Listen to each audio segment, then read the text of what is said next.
Title: ग्रह युद्ध planetary Wars. कहानी: बहुत दूर ब्रह्मांड के एक अनजान कोने में अलग अलग ग्रहों और उपग्रहों पर बसने वाली विभिन्न एलियन प्रजातियां रहती थीं। ये प्रजातियां एक दूसरे से पूरी तरह अलग थीं। उनकी संस्कृति, विज्ञान और जीवन के प्रति दृष्टिकोण सब भिन्न थे, लेकिन एक चीज जो सब में समान थी वो थी सत्ता की भूख और संसाधनों पर अधिकार जमाने की लालसा। कहानी की शुरुआत होती है एक शांतिपूर्ण ग्रह ऑर्बिट्रॉन से, जहाँ के निवासी अल्फारोन्स हैं। ये एक शांतिप्रिय और बुद्धिमान प्रजाति है जो ब्रह्मांड के संतुलन को बनाए रखने में विश्वास करती है। लेकिन उनकी यह शांति अधिक दिनों तक नहीं टिकती जब रेको नामक आक्रामक और युद्धप्रिय प्रजाति उनके ग्रह के उपग्रह लुनारा पर हमला कर देती है। रेको के नेता ज़ारोक्स एक शक्तिशाली योद्धा हैं, जिन्होंने कई उपग्रहों और ग्रहों पर विजय प्राप्त की है। उनकी सेना उग्र और निर्दयी है और उनका एक ही लक्ष्य है: सभी ग्रहों और उपग्रहों पर कब्जा जमाना और पूरे ब्रह्मांड पर शासन करना। उधर वोल्टेरॉन्स नामक एक अन्य प्रजाति, जिनके पास बिजली और ऊर्जा को नियंत्रित करने की अद्भुत शक्तियां हैं, वोल्टास उपग्रह पर राज करते हैं।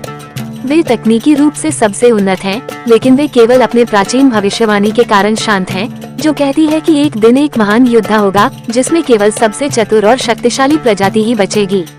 जब रेको की सेना और ज़ारोक्स लुनारा पर कब्जा कर लेते हैं, तो ऑर्बिट्रॉन के लोग खतरे को भांप लेते हैं। अल्फारोन्स के राजा ओमेगा अपनी सेना को इकट्ठा करते हैं और बाकी ग्रहों से मदद मांगते हैं, लेकिन हर प्रजाति अपने स्वार्थ में डूबी हुई है। वोल्टेरॉन्स, जो भविष्यवाणी को लेकर चिंतित हैं, अभी तक हस्तक्षेप नहीं करते, जबकि दूसरी तरफ ब्लू फ्लेम्स, एक ज्वालामुखी ग्रह के निवासी, अपने खुद के हित साधने की योजना बना रहे हैं। जैसे जैसे कहानी आगे बढ़ती है, विभिन्न एलियन प्रजातियों के बीच लड़ाई शुरू होती है। हर कोई अपने अपने उपग्रहों और ग्रहों की रक्षा के लिए लड़ाई करता है, लेकिन ज़ारोक्स की सेना इतनी शक्तिशाली है कि कोई भी आसानी से उनका सामना नहीं कर पाता। अंत में अल्फारोन्स और वोल्टेरॉन्स के बीच एक गठबंधन बनता है। वे एक शक्तिशाली हथियार बनाने की योजना बनाते हैं जो ज़ारोक्स की सेना को रोक सके, लेकिन इसके लिए उन्हें ब्लू फ्लेम्स की ऊर्जा चाहिए, जो ज्वालामुखीय ताकत से उत्पन्न होती है। यहाँ पर एक कठिनाई आती है। ब्लू फ्लेम्स स्वार्थी और अराजक होते हैं।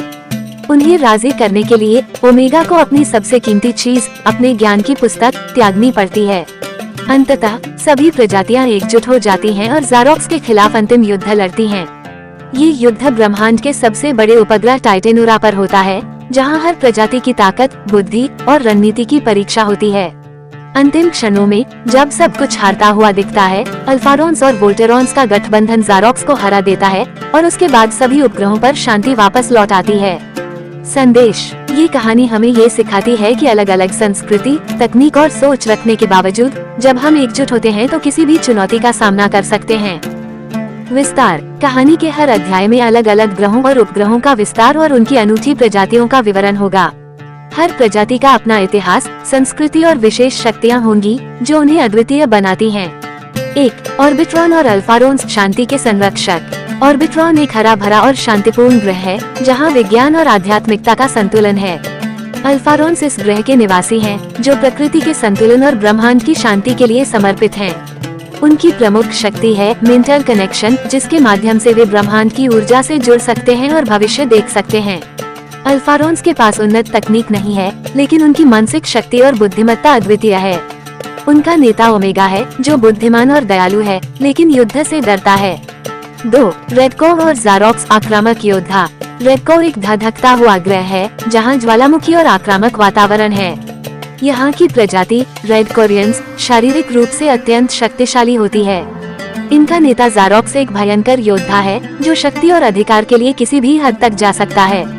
उनका मिशन है पूरे ब्रह्मांड के संसाधनों को अपने अधीन करना। रेडकोरियंस की मुख्य ताकत उनकी अमरता है। उनके शरीर बेहद कठोर होते हैं, जिससे उन्हें मार पाना मुश्किल होता है। 3. वोल्टास और वोल्टेरॉन्स, ऊर्जा के नियंत्रक। वोल्टास एक ग्रह है जो पूरी तरह से बिजली और ऊर्जा से संचालित होता है। यहाँ के निवासी वोल्टेरॉन्स उन्नत वैज्ञानिक होते हैं, जो ऊर्जा और बिजली को नियंत्रित करने में माहिर हैं। इनकी तकनीक इतनी उन्नत है कि वे अपनी सोच से ही बिजली का प्रवाह बना सकते हैं। उनका मानना है कि वे ब्रह्मांड की सबसे उन्नत प्रजाति हैं और बाकी सभी प्रजातियां उनसे पीछे हैं। उनका नेता अलेक्सियस है, जो भविष्यवाणी में विश्वास करता है कि आने वाला युद्ध ब्रह्मांड को नष्ट कर देगा। 4. ब्लू फ्लेम्स और लावा ग्रह, अराजकता के स्वामी। ब्लू फ्लेम्स एक ज्वालामुखी ग्रह पर रहते हैं, जहां हर जगह आग और लावा है। उनकी विशेषता यह है कि वे अपने शरीर को आग में बदल सकते हैं। वे अराजकता के प्रेमी होते हैं और किसी भी प्रकार के अनुशासन से दूर रहते हैं। उनका नेता इग्नेस है, जो बेहद शक्तिशाली है लेकिन समझौते करने में कमजोर। 5. द अंधकार सेना, रहस्यमयी खतरा। कहानी में एक छिपा हुआ खतरा भी होगा जो धीरे धीरे सामने आएगा, एक रहस्यमयी प्रजाति जो अंधकार और छाया में रहती है।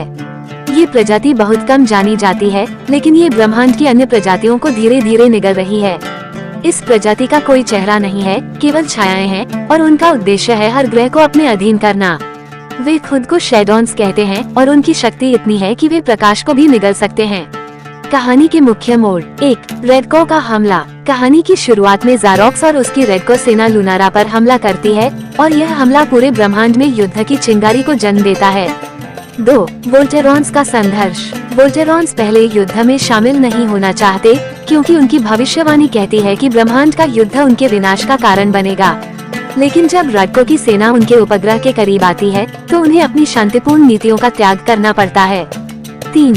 ब्लू फ्लेम्स की शर्तें। ब्लू फ्लेम्स का सहयोग हासिल करना सबसे बड़ी चुनौती है क्योंकि वे सिर्फ अपने फायदे के लिए काम करते हैं। ओमेगा को उनके नेता इग्नेस को मनाने के लिए अपनी ज्ञान की पुस्तक देनी पड़ती है, जो ब्रह्मांड की सबसे पुरानी पुस्तक है। 4. अंतिम युद्ध। अंत में सभी प्रजातियां टाइटेनोरा उपग्रह पर आमने सामने आती हैं, जो ब्रह्मांड का सबसे बड़ा उपग्रह है। यह उपग्रह ऊर्जा और रहस्यमयी शक्तियों का केंद्र है। यहाँ ज़ारोक्स की सेना और उसके विशालकाय हथियारों का सामना होता है। 5. शैडोन्स का उदय। जब सब लोग ज़ारोक्स के साथ युद्ध में व्यस्त होते हैं, तब शैडोन्स की प्रजाति धीरे धीरे ग्रहों को निगलने लगती है। अंत में सभी को एहसास होता है कि असली खतरा शैडोन्स हैं, जो छाया की तरह फैल रहे हैं। अंततः ज़ारोक्स को हराने के बाद सभी प्रजातियां सोचती हैं कि युद्ध समाप्त हो गया है। लेकिन जैसे ही वे जीत का जश्न मनाने लगते हैं, अचानक चारों तरफ अंधकार छा जाता है। शैडोन्स की सेना प्रकट होती है और अब उन्हें रोकने के लिए सभी प्रजातियों को एकजुट होना पड़ेगा। यहीं पर फिल्म समाप्त होती है, जिससे अगली फिल्म के लिए रहस्य और रोमांच का